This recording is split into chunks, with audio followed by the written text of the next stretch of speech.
Hello and welcome. So today we're going to do a video on how to make chicken broth.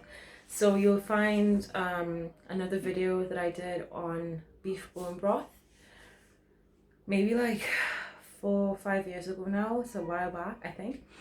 I no longer eat beef as much as I used to. I feel bad. I feel bad for the cows, and people might laugh and think, but I feel bad for the cows, so I don't eat beef.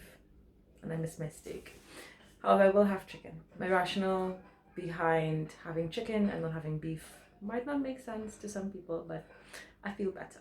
So if you're still having meat for bone broth, it is super important to have organic bones. And if you're having fish, which I have not made fish broth because I cannot stand fish. Since I had Vivi, I can't have fish. Pregnancy, and today, almost 8.5 years later, I can't eat fish anymore. So I can't recommend fish broth. But the way that the broth is cooked, you don't want to be absorbing the pesticides, the hormones, the antibiotics that you will find in conventionally raised meat. And with fish, you're looking at heavy metals. So things like mercury, for example, if they are farmed, and in addition to the antibiotics. So you want to get wild caught fish. So I recommend Waitrose. Again, they're the only grocery store chain that I know feed the animals true organic food, non-GMO foods. Farm Drop is also quite good. You can get, and again, I'm not endorsed, not yet. Farm Drop also do really good chicken carcasses, I think for like a couple of pounds, and they're organic.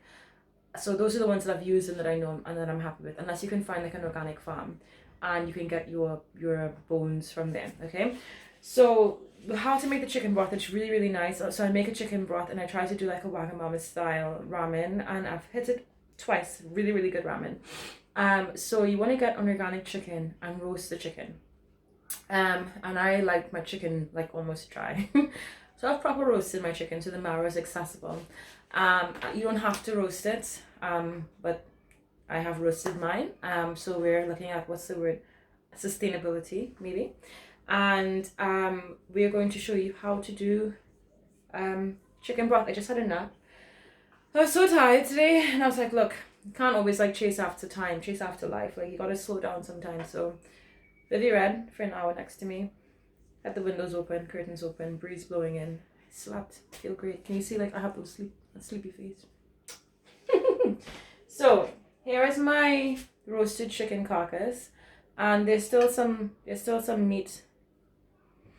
It smells so good. There's still some meat on there, so I'm going to pop that into my slow cooker here, which is still on, and I'm going to keep my slow cooker on warm.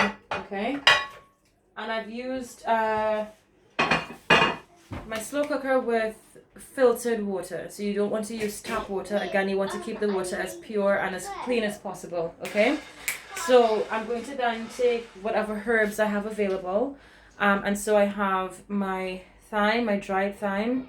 I've got some onions. Gosh, that's slippery. There we go, some onions. I've got Scotch bonnet pepper, which I probably am not going to put in because Viv won't touch this because it's very hot. An entire bulb of garlic and a nice chunk of ginger, and I'm also going to squeeze some lemon into this. So I'm just going to take that pepper out on second thought, okay? And I'm going to pop everything in. Now, if you have fresh turmeric root, if you have parsley, rosemary, sage, what's another good one? Parsley, rosemary, sage. Maybe some lemongrass. You can add any herbs. It's just the flavoring, okay? But also, like, herbs have special benefits as well. But I am using what I have in my kitchen. The broth is healing in itself, and what we've put in there, anti-inflammatory, antibacterial, and most importantly, they will heal and soothe the gut lining whilst boosting the immune system, helping to improve hair, skin, and nails. You see, like, I can see, like, I'm getting wrinkles now that I'm 34, and I'm like, oh my god, I have wrinkles on my face. And I've stopped eating a lot of meat. So this will help with building up things like collagen and gelatin. So, I'm just going to get a spoon use a fork. Actually, I found a really good hack with using a fork to squeeze the lemon juice out. And I'm just going to squeeze the... You ever squeeze lemon and you squeeze it in your eye? I'm going to squeeze the juice out. There. You want to try and use fresh herbs to do this. No, you know, you can get lemon juice in the bottles. No, when you get fresh lemons, fresh herbs, not dried, not garlic flakes or anything like that. And you want to keep this. I'm going to keep my broth on for about two days. I'm going to keep it on low. Right, so that is my lemon. And I'm going to add some salt. I'm going to add some Himalayan pink salt to this. I prefer to use Himalayan pink salt because it is full of minerals, trace minerals, over 84 apparently, which are very important for the functioning of the body. I put a nice amount of salt in there.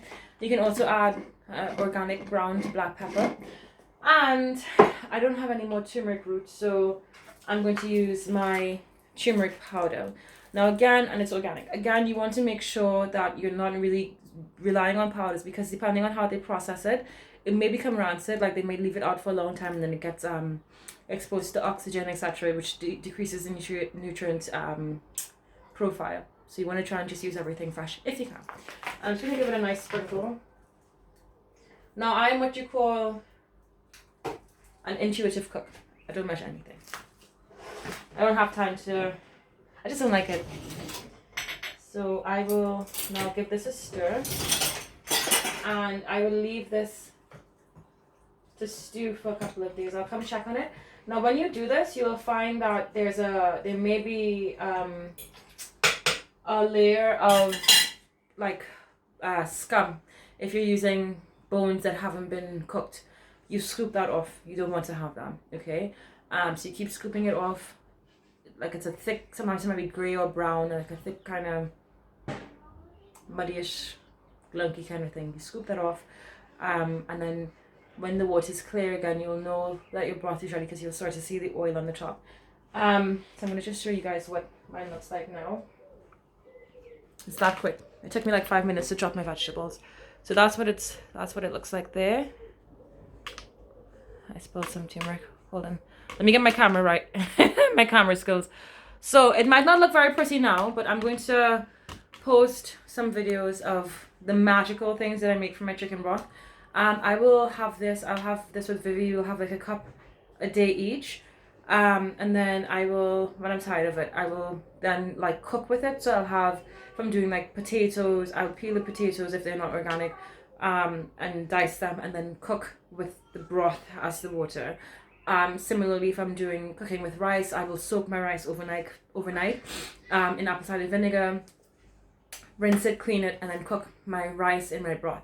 And then I'm getting a little bit more nutrients with that. So that is it, girls. It's super quick to make a broth. So chop your vegetables, whatever you have in the house, and then do this. And then when the broth is finished, then you can add in things like peppers, chive,